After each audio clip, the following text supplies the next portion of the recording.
0, 1. Let's get started.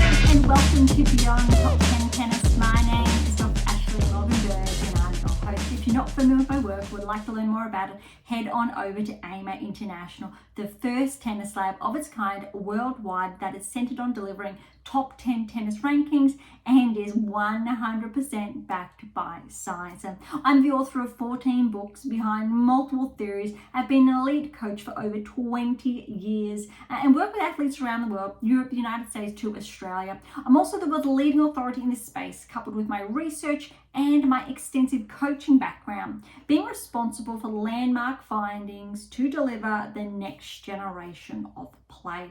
With new foundations this season of my two latest releases, My Tennis Black Book and My Tennis Workbook.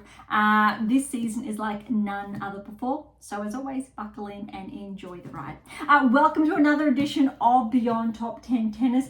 Today's episode is a bit of an overlap with our standard editions and our special edition with the US Open kicking off. But day one US Open, we are going to get into that somewhat, but I want to take the time to review the past week because last week, remember the lag in the rankings update.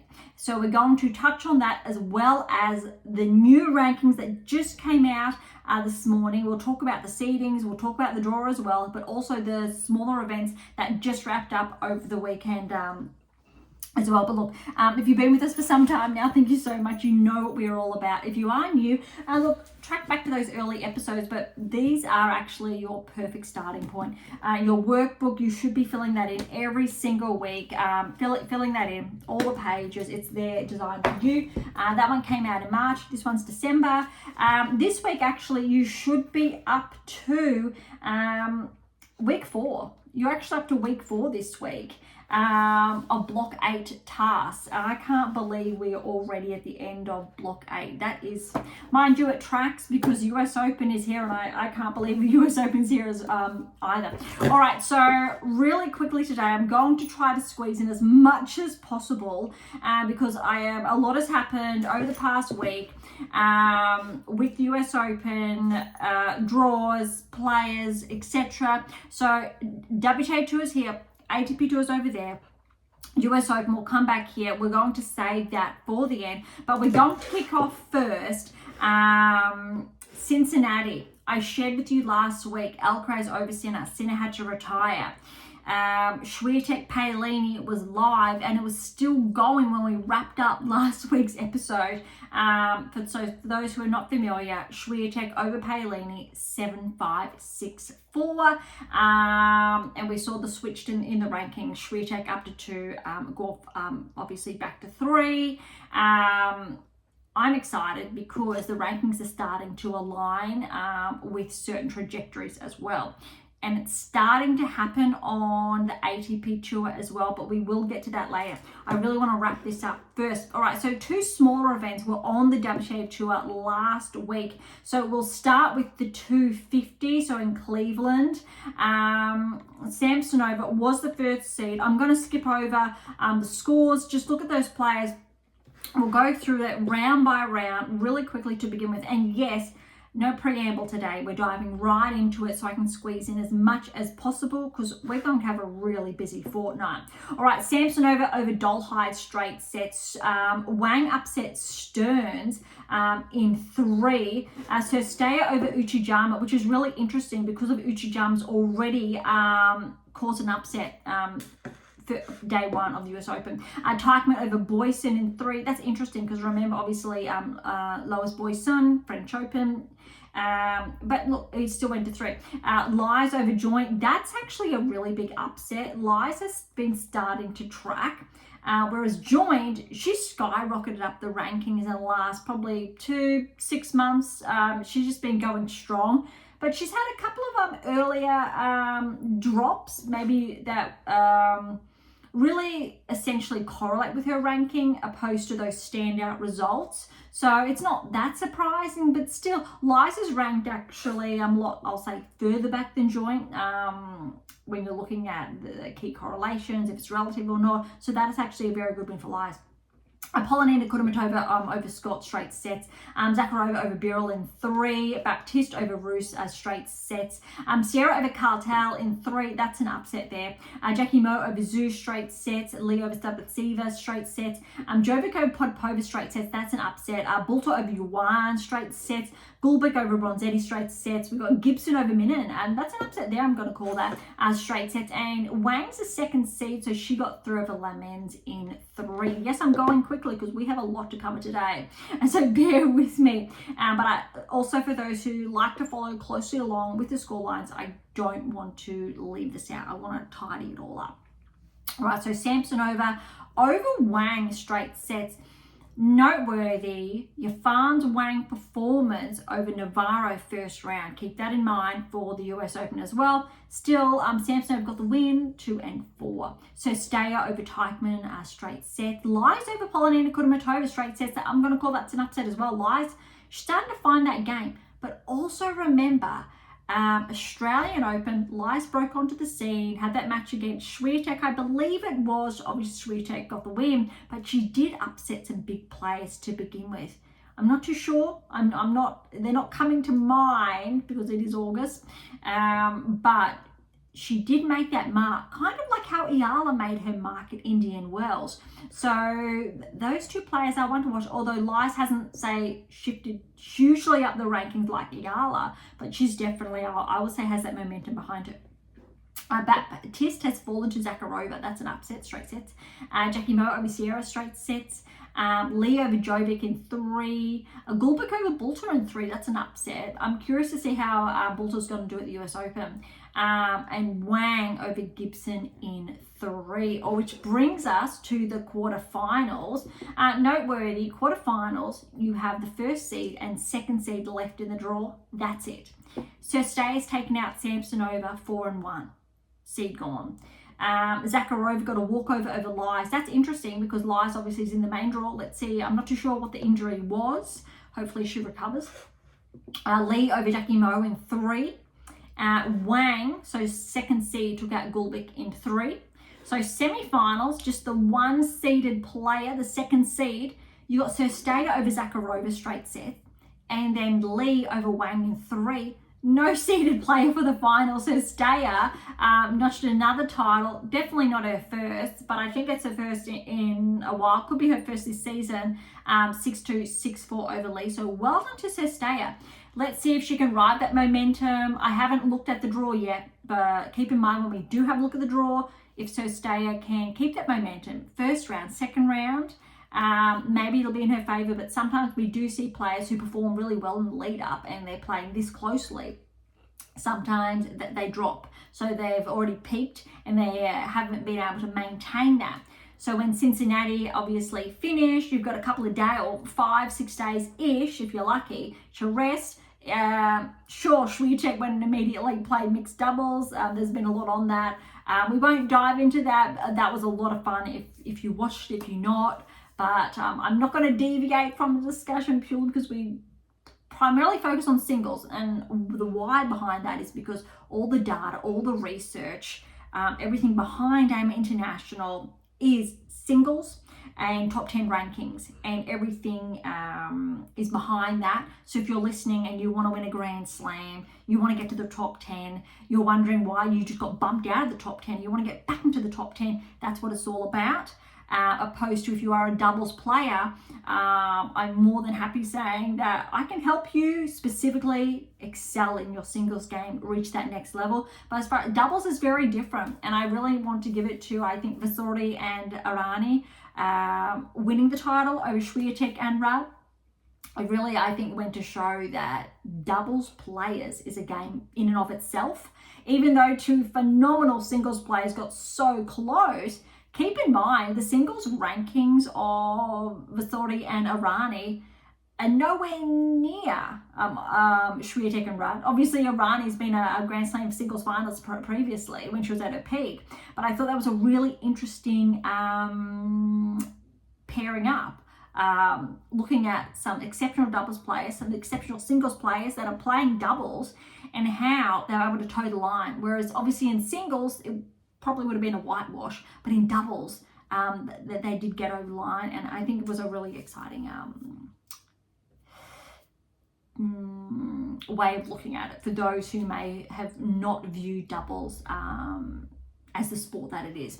All right, so that is, we've wrapped up Cleveland, Ohio. Onto, there is a 500, a bit surprised that there was a 500, really think it should have been a 250.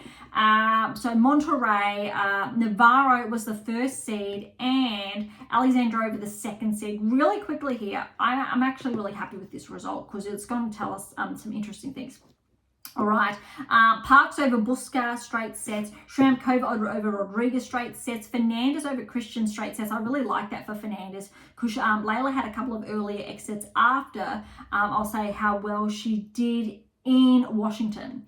Rakimova over Buzez Maniero, straight sets. That's interesting because I was looking to see if Buzez Maniero was going to ride her high, how well she'd been playing over the last couple of weeks. But potentially with this early exit, maybe she can cause some upsets at the US Open because of how well she has been tracking. Vekic over Sakari, 2 and 3. A little bit surprising. Was hoping for 3, but again, let's see how both those players go at the US Open.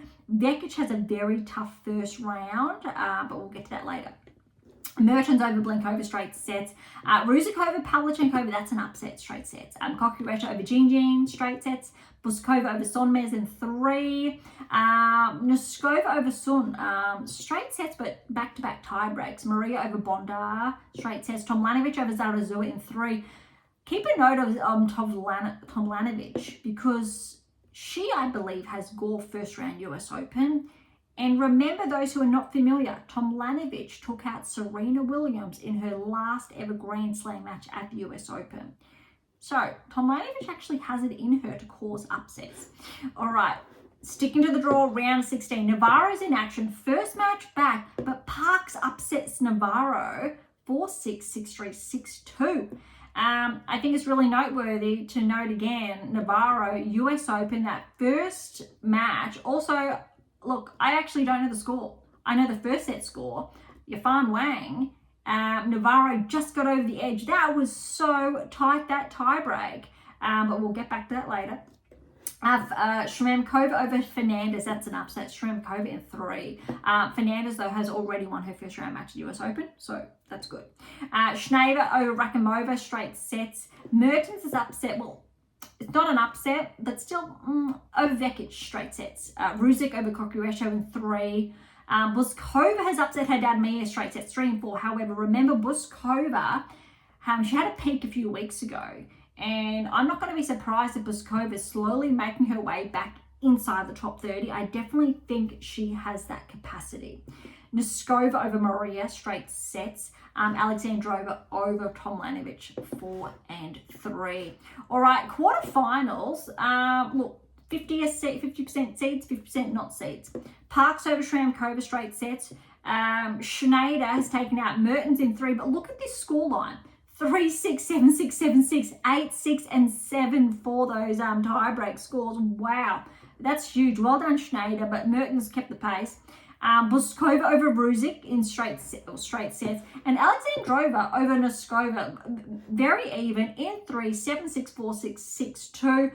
High hopes for these two players to reach the round of 16 at the US Open. I definitely think they're both capable. Both, I do believe, have a round of 16 to the name. Noskova does, I believe.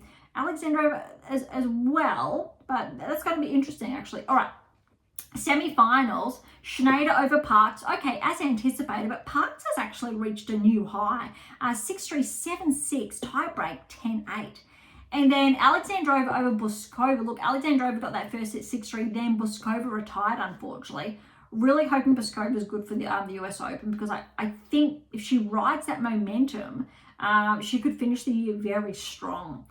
Schneider, Alexandrova in the final. Look, it paired out. 3rd seed, 2nd seed, despite obviously 1 and 4 seeds out. 6-3, 4-6, 6-4, highly contested. Well done, Schneider. But look, Schneider's had a recent regression outside, say, the top 15. She's around 18, 19.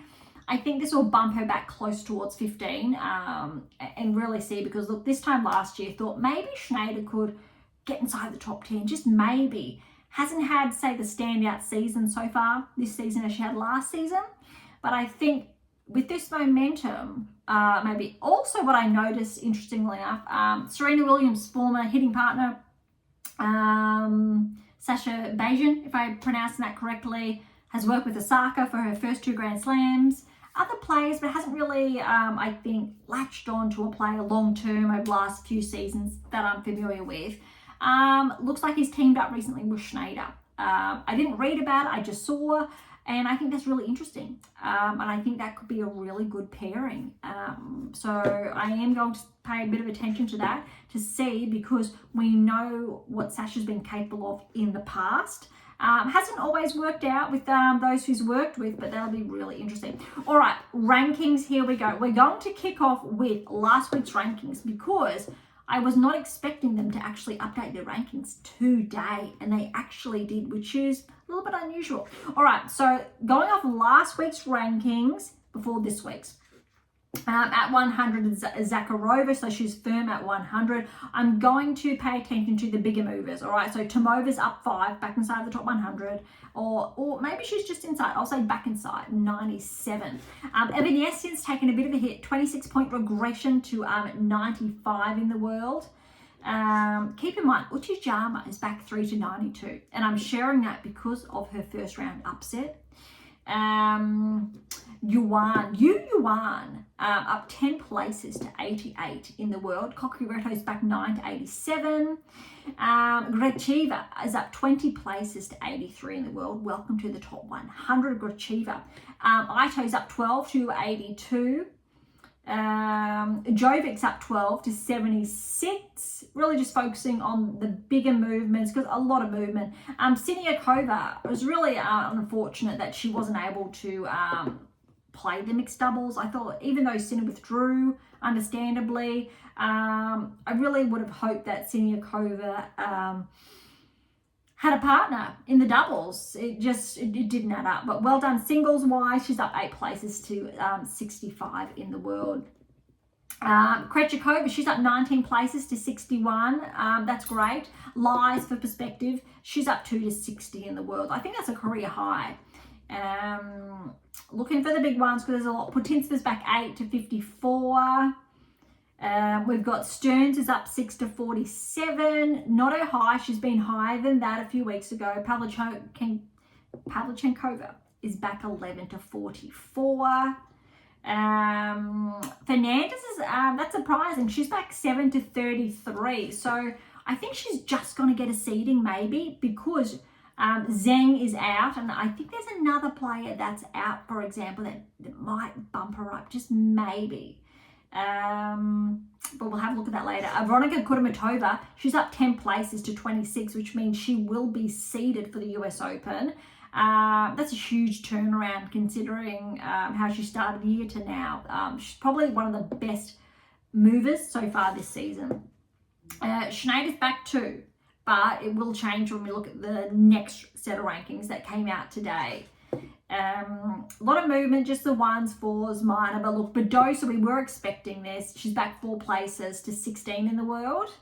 Alexandrova's up 2 to 14. Makova's up 2 to 12. Navarro's just outside the top 10, but we were anticipating that, with Rybakina holding on to that new top 10 ranking, or back inside the top 10. And there's a bit of a gap there as well. So it looks like the top 10 is relatively safe. However, Zheng not playing the US Open, she's undoubtedly going to drop some points. But I still believe her ranking is relatively safe, ironically, inside the top 10. Just to put into perspective how well she did in the second part of last season was huge. And I think that's going, she will be good, but if she's not able to defend a couple of titles, points the next couple of months, she is more susceptible then to regress outside the top 10. Only switches we saw were Paolini, with obviously a finalist in Cincinnati. She's up 1 to 8 in the world. Anisimova is back 1 to 9. But everything else is the same, other than obviously I shared earlier, Schwiertek and Golf switching places. And Sabalenka, she took a little bit of a hit as far as points were concerned. So no longer at, say, 12,000 points. She's at 11,000. But she still has a huge lead. Look, if we round it up and we go, let's say Swiatek's at 8. And then, look, Gauff, Swiatek, they're very close points. It's less than 100 between them, right?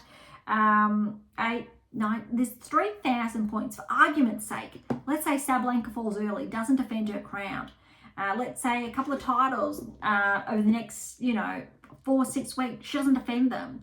Loses those points because, remember, Sabalenka finished last season strong to overtake Swiatek. Swiatek, if she rides the momentum of Cincinnati, maintains that level, has a good show out here, makes the semis. We need semis because she made, I believe, the quarters last US Open, I'm pretty sure. And then if she has a really good run, that really actually could happen. And if Gauff does the same thing, it could happen as well. And anything can happen from that perspective because it happened last season with Sabalenka and Swiatek. Just to show that it's not all lost. However, I would argue that the top 3 are very firm. Pegula's behind on 4-9, Andreeva at 4-7, Keys is close, essentially 4-6, 9-9, 4-7. But look, you've got over a 2,500 point lead. So top 3 are really safe. Look, other players would have to win a slam, would have to win the US Open. And even if a player outside the top 3 won the US Open, they're still not going to break into the top 3 unless one of the top 3 or 2 and 3 lost very early. So there are a couple of, I think, maybes that could potentially happen, but likely not.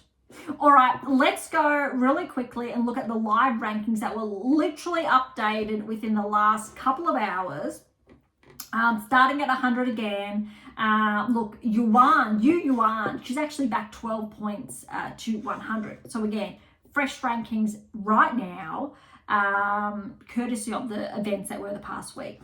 Galfi's back inside the top 199. All right, looking at there's a lot of movement, but I'll keep an eye on the big numbers. Zakharova, remember, she was at 100, so she's 90 this week, so up 10 places. Remember, a lot of the top players did not play the past week. Zarazu was back 9 to 82. Homlanovic is up 5 to 79. Siniakova is back 11 to 76. Jabeur is back 5 to 77, just to see where she's at. So Steyer with that title win, 41 points up, back inside the top 100 to 71 in the world. That's huge. Ruzic with her run the past week's up 20 places to 69 in the world. Lot of movement here. Osorio's back 6 to 63. Lee's up 11 to 58. Parks, really good run, up 15 places to 56. I think she's at a career high. That has to be. Really looking at the big movements, but I do believe the seeds have already come out prior to these rankings. So all players are seeded as far as last week's rankings opposed to today's rankings. Buskova's up 9 places to 44. All right, inside the top 40. Noskova, she's actually back 9. That's interesting, to 32 in the world. But I do believe she's managed to snag a seed because of, obviously, seeds going off last week's or rankings. Fernandez is up 3 to 30, so that'll be interesting if she has that seed or not, but we'll get to that shortly. Not too much movement that we're seeing. Interestingly, because of players regressing or losing some points, Osaka's up 1 and Mboko's up 1, for example, so 24, 23 respectively. Mboko, huge career high, has not even been playing. Sinead, so she's up 5 places to 17 in the world. So she is getting closer towards her career high. Svitolina's back 2 to 15. Torsten's up 1 to 14, new career high. Alexandrova's up 2 to 12. I think that could potentially be a career high. Something tells me Alexandrova's been inside the top 10. I don't have the data in front of me, but I feel like maybe she has been. but I think she could be equal to her highest. She is actually equal to her highest ranking, I think, right now. And that's really interesting. And I think if she rides that momentum, she definitely has the capacity for round 16 quarterfinals. I think she actually could be a bit dangerous, but no changes inside the top 10. We didn't have any top 10 players really in action the past week. Yes, we had Navarro, but fell early. But yeah, all right, we'll keep that in mind. WTA Tour done as far as rankings, etc. concerned. ATP Tour, not as much. We just had the one event. It was a 250, I believe. Yeah, 250, Winston-Salem. So we'll dive in, then the rankings, then we'll head on over to the US Open. All right, Tsitsipas was the #1 seed here. And second seed was Sport. Just to put that into perspective. Also, Sport, US Open, hasn't tracked as well as potentially, obviously, his seeding would insinuate. All right, so by first round for Tsitsipas, Bu over Seng in 3. Navone over Suresh, straight sets. Carino Busta over Nishioka, straight sets. Van der Zandschulp in 3 over Walton. Bastavati over Collignon, straight sets. Medvedev over Rindenek, straight sets. Martinez over Goffin, straight set. Black over Corrick, straight sets. That's an upset there. Mrazak, remember his standout run at Wimbledon? He's got a straight sets win over Jarry. Also good run at Wimbledon. Kopriva over Offner in 3. Kovic over Mislevic, straight sets, 2 tie breaks. McDonald over Holt in 3. Also last 2 sets were tie breaks. Dosnovic over Vukic, straight sets. Bellucci over Comasana, straight sets. O'Connell over Southland, straight sets. Fuchsovich over Gaston, straight sets. All right. Second round, Bu has upset Tsitsipas 6-3, 6-2. Something's going on, not quite right in Tsitsipas's game. I haven't looked at it close enough to give a really informed opinion. And I say that loosely because really I'd like to have a look at his game more specifically to back that up with the data. But it's not quite right. We talk about the 8 keys. He's obviously lost those 8 keys. 7 keys were lost a couple of months ago. He's literally holding on to probably about 3-4 keys max at this stage. It's really broken and we really need to bring them back. So if you're not familiar with the keys, AM8 International, obviously all those texts behind you, there's 14 there, well 13 really, there's one fiction there, but I would say Tsitsipas and his dad need to do a bit of reading to really rekindle, reform that bond that they really need to get back inside the top 10. Navone over Garon, straight sets, that's an upset there. Baez over Carino Busta, straight sets. Van der Zandschulp over Inaldi, that's an upset there, straight sets. Diallo got a walkover over Basilevsky. Medvedev over Fernley, straight sets. Mapeshi Perigard over Martinez in 3. Mueller over Blank in 3. Matarzak over Borges, 1 in 3. That's an upset. But again, Mazarak, with what he was able to achieve at Wimbledon, that's not surprising me because of what he's shown us. Korda over Kopriva, straight sets. Kekmanovic over Kokovic, straight sets. Darderi over McDonald in 3. Sanigo over Dostanik in 3. Munar over Bellucci, straight sets. Bautista Agut over O'Connell, although O'Connell did retire in that second set. And Fuchsovich over Sport, that's an upset there in 3. All right, we're getting there. Round of 16 now. Bu over Navone, straight sets. Van der Zandschulp over Baez in 3, that's an upset. Medvedev over Diallo, the 4th seed, so that's an upset, straight sets. Mapeshi Pericard over Mueller, the 8th seed, straight sets, that's an upset. Korda over Mazarak, that's in 3. Kekmanovic over Darderi, straight sets. Munar over Sanigo in 3, that's an upset. And Fuchsovich over Bautista Agut, straight sets, that is another upset. All right, Van der Zandschulp over Bu in 3 for the quarters. Mapeshi Pericard over Medvedev, straight sets. Korda over Kekmanovic, straight sets. And Fuchsovich over Munar, straight sets, which means as far as the semi-finals are concerned, 2 seeds. Mapeshi Pericard's the 9th seed.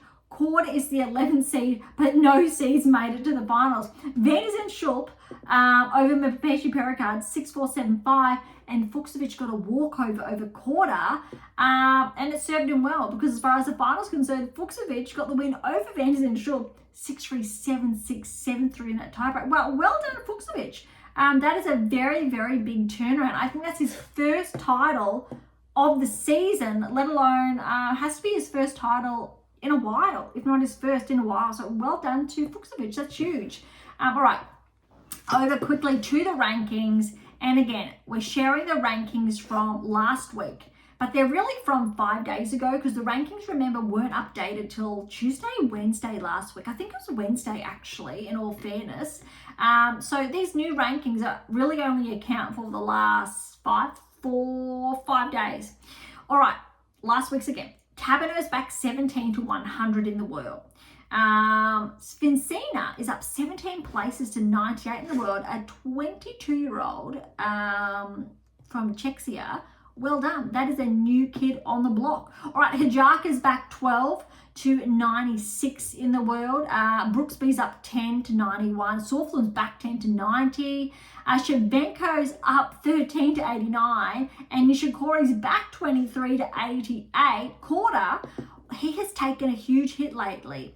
Look, 4 months ago, easy, Korda was inside the top 30, inside the top 25. I think he even broke inside the top 20. And he spent the most part of the last 12 months inside the top 35, but he's actually back 41 places to 86 in the world. That tells me I missed something. Looks like there's been an injury potentially, and he's lost a number of points. All right, Nardi's up 15 to 83 in the world. Madarak is up 10 to 78 in the world. A lot more big movement this week on ATP Tour, in contrast to WTA Tour. Manarino is up 16 places to 73. Atame is up 67 to 69 in the world. That's a huge jump for the 23-year-old Frenchman. Hercax, he's taking a big hit. This time last year, top 10 still. He's only started regressing outside the top 10, maybe around this time last year. 27-point regression to 67 in the world. That's an ouch. Bellucci's up 11 to 63. Anali's back 25 to 62. That's a really big hit for a lot of these players. Comasana up 17 to 54 in the world. Bonzi is up 12 to 51. Berrettini's up 7 to 52. Just to throw that in. Fonseca's up 8 to 44. A lot of movement. Popperin, how's this? He's actually back 18 to 37 in the world, which means Popperin is going to miss out on a seat, it looks like, for the US Open. That is big because he was up inside the top 25 last week. So that's a really big hit for Alexei. Ouch. Okay, I was not anticipating that one. A lot of movement, but small ones, looking for the big ones. How's this?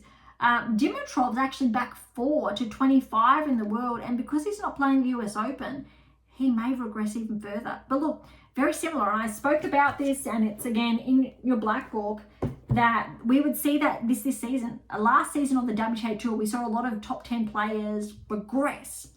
And I said we were going to see that on the ATP Tour this season, and we're seeing it. All these, Tsitsipas, Dimitrov, other players that are in there regress outside, and the signs are there, but it's in print. So if you do read your black book, you will see the predictive analytics that have unrolled and really how the season has essentially followed that blueprint that came out in December. Okay, almost inside the top 20. Lecheka's up 5 to 21, but top 20, look, not too much movement. Look, Surilundo has broken inside the top 20. He's up 4 places to 19. TFO's back 3 to 17. Mensic's up 1 to 16. Rublev's back 4 to 15.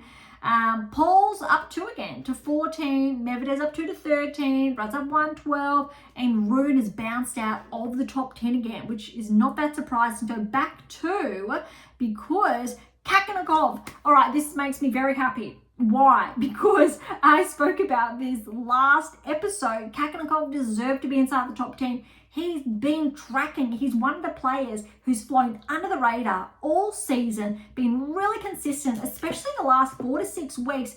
He deserves this. Not his first time inside the top 10. Very important to note that. But that's actually really big. But look at all the shuffling. And I'm getting excited because I love it. You know, every episode when this happens, it's in here. I've already shared with you predictive analytics that these type of things would happen. Obviously, not all of it's there. I share a lot. And then all season, I look for the movement. I look for the patterns. And I share it with you every week, what we're looking at.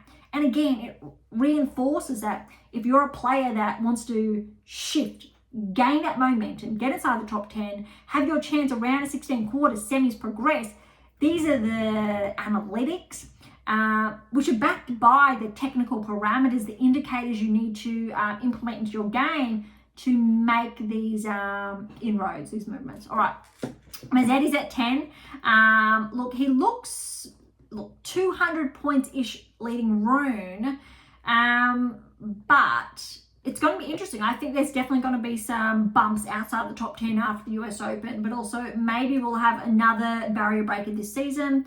Kakanagov up 3 to 9 in the world, but that's it. Everyone else is solid. Alcaraz, we know as far as points are concerned, he's getting closer to Sinner. Sinner needs to defend that title, but I think it's going to be close. It's going to be really interesting, and I think, interestingly enough, all of these players inside the top 10, for the most part, have a shot. They have a genuine shot where they should make the quarters. Obviously, some are going to miss out, others not so much. All right, the rankings as of today that have just come out a couple of hours ago. McDonald, back inside the top 100 at 100. All right, and I'm going to just look at the bigger movers as well, my apologies. Okay, a lot of movement everywhere, a lot of movement. Here we go. Goffin's back 12 to 80 in the world. That's a big jump.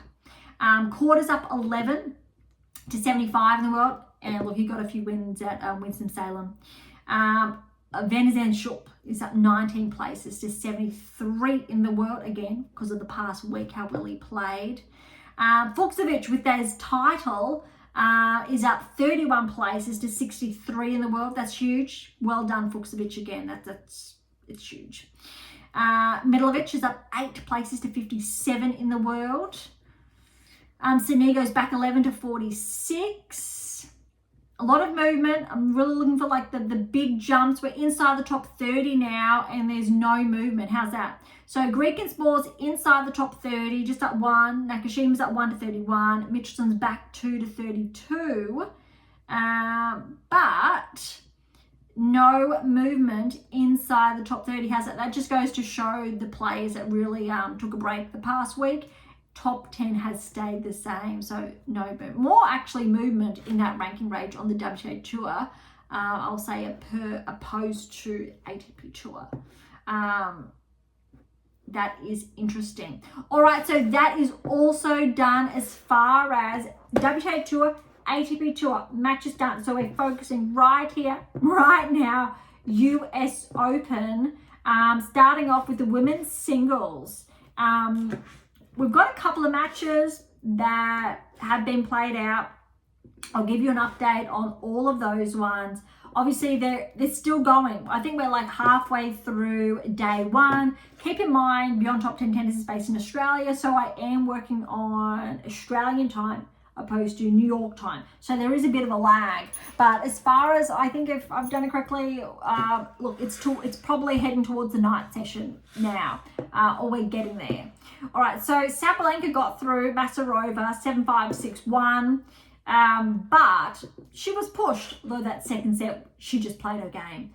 Kudermetova, Perez Diaz retired 2-all.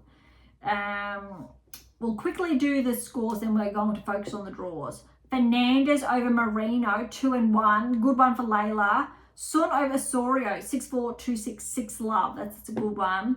Iyala over Torsen. This tiebreak was ridiculous. Iyala was up, I think it was 8-6. I was watching this, or 8-4. Torsen came back for 8-all. Torsen did not have a match point, I don't think, at any stage. Iyala, I think, had 5 match points. And Iyala won it 13-11 in that tiebreak. It was 6-3, 2-6, and then obviously that tiebreak, that was huge. This was always going to be one of the blockbuster first round matches. There aren't as many. If you think back to Wimbledon, which was only a few weeks ago, which is ridiculous. We had a lot of really big first round matches, but how the draws panned out, not so many, say, surprises or highly contended ones that I've seen so far, but we'll get to that shortly. But well done to Yala. I really thought Torsen was going to have a shot, especially I think of how well she played at the championships. Valentova over Bronzetti in 3 sets, 6-3, 3-6, 6-4. Raducanu over Shiobara. She got through very cleanly, 1 and 2. But I remember last week I did share Raducanu. I think she's definitely one to watch at this US Open. Tijan over Veronika Kudermetova. That's an upset. So Veronika Kudermetova seeded because of how she's been playing last couple of weeks. Standout, but has already been upset. 6-4, 4-6, 6-4. Kessler over Lynette. Look, I think at the championships, all the French, Lynette would have been seeded, but Kessler seeded 32. Got the win in 2 hours, 5 and 5. Vondrousova got a first round win over Stella Komitiva, 3 and 6. And remember, the first 3 days, the draws they're chopped up, so it's not all per section or in order. Paolini, look, she got that first set over Ava, an Aussie qualifier, 6-2, but Ava came back. She really held her own, or really showed why she was able to qualify. Took Paolini to a tiebreak in the second set, 7-4 Paolini. She got through, but that was a tough one. And confirming tonight's session has just kicked off because Pegula is on court now. Blinkova over Stabletseva, that's an upset actually, 3 and 1. Azarenka got through 7-6, 7-love, 6-4 over Inaho. That's a really good win, 2 hours. But we've seen Vickers ranking big regression lately. Look, this time last year, she was still firmly inside, say, the top 30. But look, let's see. I'd love her to have a good run. Remember, it was only a few years ago, actually. She was a finalist again at the US Open. So never say never. Couple more to go. Bencic over Zhang. Good win there, 3 and 3. Navarro over Yafan Wang. So you heard me earlier talk about the tiebreak, and it was 11-9 in that tiebreak to Navarro. She did get that second set 6-3, but Yafan Wang, 2024 Australian Open, where Zheng was the finalist, pushed Zheng to 3 before we really knew Zheng was even close to the top 10. Or she was top 20, but almost got the win. That's how close it was, I remember. So Yafan Wang, she can really deliver sometimes against the best players in the world. So well done to Navarro. McNally over Teichmann, 2 and 2. Uchijama, first biggest upset I'm going to say is Danilowicz. Danilowicz just missed out on a seeding, but she could have been seeded. I think she was seeded at the championships. 3 sets though. It went for over 3 hours, 3 hours, 9 minutes. 7-6, 4-6, 7-6, 11-9 in that third. Absolutely brutal. No, I'm going to save that for when we go over the draw. Ostapenko over Wang, 4 and 3. Potapova over Zhu, 6-4, 4-6, 6-2. I think we may have one or more, or that could be it. That looks like... Just checking through the draw if that's it. That is it, which means let's head on over to the draw. Really interesting. So obviously the top half of the draw is in action. I've looked at this, but I'm going to hold off on the predictive analytics, I think, until the 3rd round. We did a lot of that at the championships, French Open, Australian Open. I'm going to hold off on these earlier rounds, only because for the most part, most matches are straightforward, and I say that respectfully, but we should see most of the seeds track through. Sabalenka's on course for Fernandez in the 3rd round, Mertens and Torsen, but no, which means this is where it opens up. Mertens should get through, however, Iala. Now, we know how well Iala played, so this was always going to be a maybe, for example. Mertens, though, it'll be interesting. Yeah. If Fernandez plays how well she played in Washington, I think it'll be really interesting if she can really give Sabalenka a run for her money in, potentially the third round. All right, dropping down, Rybakina, and we know how well she's been playing.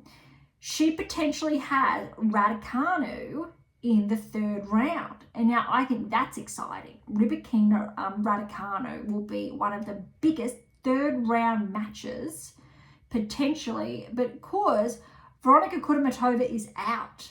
So you really need to favour Emma to take up that section. But again, I spoke about keeping an eye on Emma, so that's why I'm not doing this, or I'm doing it live now with you.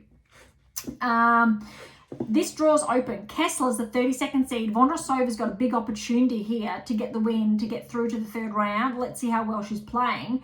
Paolini's here though. That's going to be a little tough section for Paolini to get through there. That's interesting. But then, I don't want to get ahead of myself, but fourth round, it's going to get a bit spicy. Pegula has a very good opportunity in this section. Azarenka's there, Yastremska's there, but I really think Pegula, remember last year's finalist, very good opportunity to get through to the quarters, almost unchallenged. I'll say almost because she's got Benchik there. Benchik potentially round 16, but I'm still going to favour Pegula on the hard courts. Dropping down is then Navarro. Danilovic is out. Krejcikova and Mboko. I really want to favour Krejcikova over Mboko. That's going to be really interesting, that match. That's going to happen later. Or tomorrow. I'm not too sure. Ostapenko's here. Andreeva. Haven't seen Andreeva in action for a little bit, but look at this. Alicia Parks, how well she played the last week, has Andreeva first round. That's not going to be easy. But Andreeva, Ostapenko third round. Still going to favour Andreeva if she's playing well. But Emma, so Navarro and Mboko third round, potentially, or Krejcikova. That's going to be interesting. Remember, Krejcikova's been playing some good tennis lately. So it's interesting. I'm not going to say too much, but they should prevail, or some shouldn't, what I've insinuated. But I'm going to wait until all first round are done, second round, to really have a look. All right, bottom half of the draw will kick off tomorrow.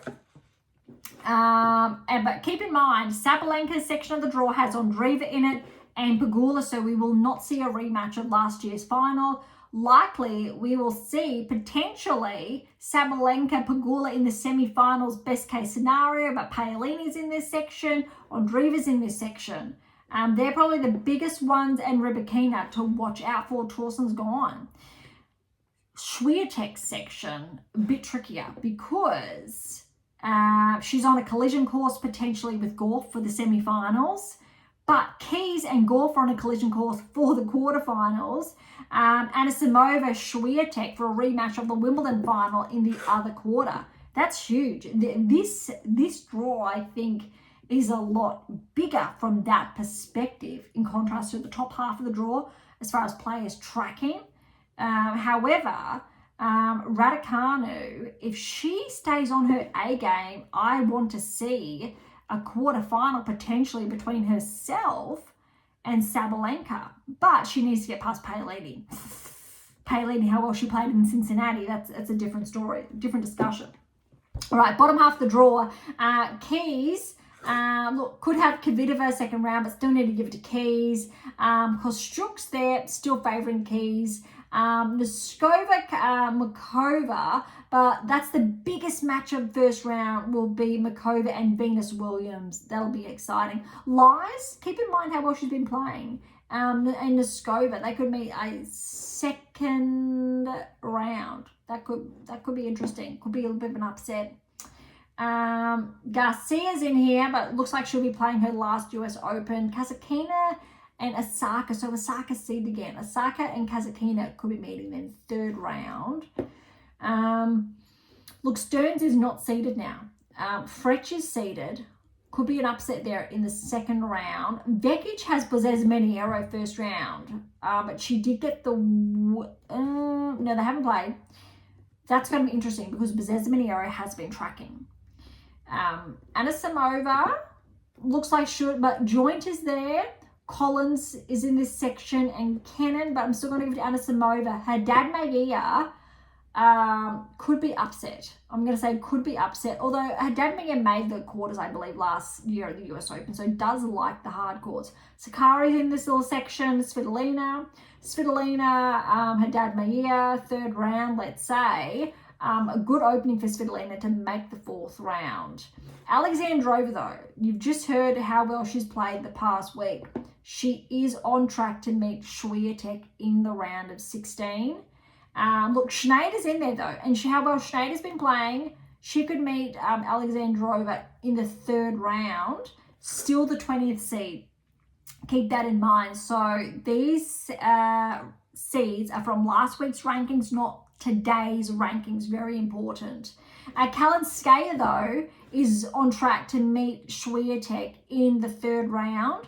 Keep in mind the win Swiatek got, straight sets over Kalinskaya in Cincinnati, but it was close. I think it was like 4-4 or 4-3. It was actually close, so that's not going to be easy. But Swiatek has a Rango first round.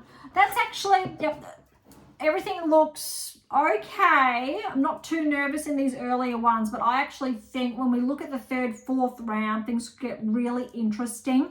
But I'm going to pause. I'm going to wait till all the first round matches are done, and then we can really narrow in on third, fourth, etc. And I'll let the analytics do their job. All right, that's the women's done. Let's have a look at the men's that have been done. A couple of matches, or a third-ish.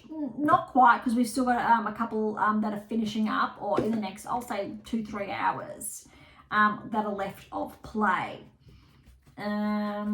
Just going down, because obviously they're starting play today at opposite sides of the draw.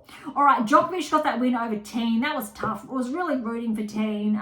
Remember, Australian Open breakout there, but Djokovic just too good. 6-1, 7-6, 6-2, just under 2.5 hours. Savada over Piros in 3, 4, 2, and 5. Menzies over Jarry. Bit unfortunate for Jarry because of how well he did at Wimbledon, but Menzies been playing some really good tennis. 7-6, 3, and 4. Blanchet over Marizan. 6-4, 3-6, 7-6, 9-7 in that tiebreak. 6-2. Macaque over Nardi. 3, 1, and 1. Nakashima to Jong. That's our first 5-setter. They're still in play. It's looking 6-2, 6-7, 2, 6-6, 2, 3-2 to Nakashima. Looks like it's on serve as they're playing now on grandstand. Kim over Quinn in 4. That's 6-3, 6-2, 3-6, 7-6, and 5 for that tiebreak. Almost 3 hours. Fritz over Nava, just under 2 hours. That's some clean tennis there. 5, 2, and 3. Shelton over Bust, just over 2 hours, 3, 2, and 4. Carino Bust over Lemens Ruiz, 6, 4, and 2. Thompson over Mute, went to 4, just under 3, 6-2, 6-4, 1-6, 6-3. This is the upset here is Manarino Grekensport. Manarino with the win, 5-4 in love. Lecheka over Korek. Was hoping this was going to get pushed because that third set was so close. Because look, 3-6, 6-4, neck and neck, went to a tiebreak in the third. Lecheka got it 7-5, but Lecheka too good, 6-1. Korek's actually been around for some time. He was on track, if I recall correctly, with Thiem, really progressing alongside him at that time. So Dominic Thiem. Thiem obviously won a Grand Slam, top 10 for a number of seasons. We know he retired, I want to say last season, early this season, last season. But Korek was top 20, I think he got, or top 30, but it's really the last couple of seasons just bumped outside the top 50. So it's been a little bit rough from that perspective. Chevry over Ugo Carabelli, 3-2 and 0. Bonzi and Medvedev are playing right now. Bonzi's got the first set 6-3. Medvedev's up 5-4. That's tough. Garon over Navone. We just got our first, well, no, it's our second 5-setter in action. 6-love, 7-5, 4-6, 5-7, 3 all in the 5th set. Rinderknecht over Karabelazbina, 7-6, 7-5, 4-6, 6-2. Davidovich Fokina over Shevchenko, 1-1 and 2. Darderi over Jarka, 2-1 and 2. Sprizzi over Dosenek, 5-4 and 6. Okay, that wraps up all of the matches, or that have been completed. So let's head on over to the draw.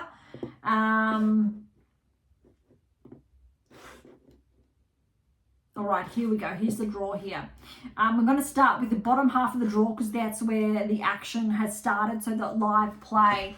Djokovic and Alcaraz are in the same half, so they are on track for a semi-finals. I'm not too sure. Remember, both players lost before the round of 16, I believe, last season, which means Djokovic and Alcaraz actually can notch up a number of points if they get past that. They did have those surprise early exits. Look, Djokovic's section, he's got Norrie there, but Michelson looks pretty good up until the 3rd round. He's got TFO, TFO and Rune are in that section to maybe 4th round. TFO, I think, on his home court is always dangerous. If TFO and Djokovic are 4th round, that'll be a blockbuster. All right, Menzig's through. Not too much here. Fonseca's in this section. Maybe could cause an upset. Macaque's here. I'm not going to be surprised if Fonseca gets through 1st round, plays Macaque, and Fonseca gets through to the 3rd round to play Menzig. I'm not going to write it down, but I'm calling that one. Nakashima looks pretty good. Okay, Fritz, Nakashima. Fritz looks smooth. Potentially, again, so he was a finalist last year. Fritz is on track for a quarter-final with Djokovic. Let's see how everything unfolds, but he'll have to get through TFO first. So that's almost like a semi-final last year, wasn't it? Fritz and TFO. Fritz got through, so we could see a rematch, but in the quarters, if it is TFO Fritz, don't want to rule Djokovic out, but TFO at the US Open is always hard to beat. Shelton, all right, Shelton and Alcaraz potentially in a quarterfinal, but Shelton actually has a pretty good draw. If he stays on his A game, he's looking like he could have Rudd in the 4th round. But I still think Shelton's playing some really good tennis. Medvedev, if he gets through, it's going to be at least a 4-setter. He's on track. Davidovich Fokina could cause some problems there in the 3rd round, but otherwise, Alcaraz has some smooth sailing, I'll say. Although he got a Pelka 1st round, that's not going to be easy. That'll be interesting. All right, that is the bottom half. Top half will get underway tomorrow. Sinner, he has a bit of a rough section because if Sinner gets through first, Popyrin, he's missed out on a seed because of his recent rankings regression. If he gets through, Sinner has Popyrin in the 2nd round. That will be a blockbuster. That will be one of the toughest 2nd round matches. So that's actually, Sinner's going to have to be switched on really quickly. But other than that, Shapovalov for 3rd round, but Sinner's actually looking quite good. Bublik's here though. Bublik potentially, and Paul. I'm going to give it to Paul though, round 16. Sinner's got a pretty good path towards the quarters, I would say, with how well he's been playing. Look, Mazzetti's got Mapeshi Perigard. That could go Mapeshi Perigard's way. Mazzetti doesn't have that many matches under his belt. And Kaboli. This section is favouring Sinner still. Diallo is there, and Draper. So really, Sinner's going to have his first huge challenge, I'm going to say, in the quarters against Draper, potentially, if everything unfolds. Zverev's here. So Zverev's in Sinner's half. But look, de Minaur has a nice draw at the bottom. He will have potentially Zverev in the quarters, but Zverev, well, Igor Lissamay is there, 3rd round. We've got Humbert Kakanakov. So, Rublev and Zverev potentially in the 4th round. Kakanakov and de Minaur, 4th round. Alex may have Tsitsipas third round. I really want to give it to Alex. Surundolo, Kakanakov third round. Still going to give it to Kakanakov. That's actually really interesting how that's going to play out. So look, no big surprises as far as the draw is concerned. We're not seeing huge blockbusters very early on. We're going to see the draws take shape. Very different to Wimbledon, even the French Open, I'm going to say. Australian Open, I think, from memory. But I think we're going to see really good action. Second to third round, things shuffle a bit, especially when we first see in the third round the seeds meet. Absolutely no. Not all seeds we know are not going to make it. We've already seen some seeds fall today. But that is going to be, I think, quite interesting. Now, before we wrap up today's episode, I just want to have a look at the live play. So Pegula's up 5-love against Sheriff. I'm just going to go through all of the matches. Bonzi won the second set against Medvedev. So Medvedev's going to have to come back from 2 sets to love down. He's done it plenty of times before. Nakashima de Jong. Nakashima's up 5-4 in the 5th. Keep in mind, Nakashima is the 30th seed. We may have a couple of matches. Still, we will have more matches still going. Looking at the outside courts, or maybe not, but I just want to wrap up today's episode with any of the live matches. So that's looks like the ones I've just shared may be the end of play. Doesn't quite sound right, but potentially that's interesting. But we may see an earlier finish. A couple of matches still on, but not too much to go. All right, that's today's episode. We're going to wait until all first round matches are done, and then I'll come back. So a couple of days reprieve.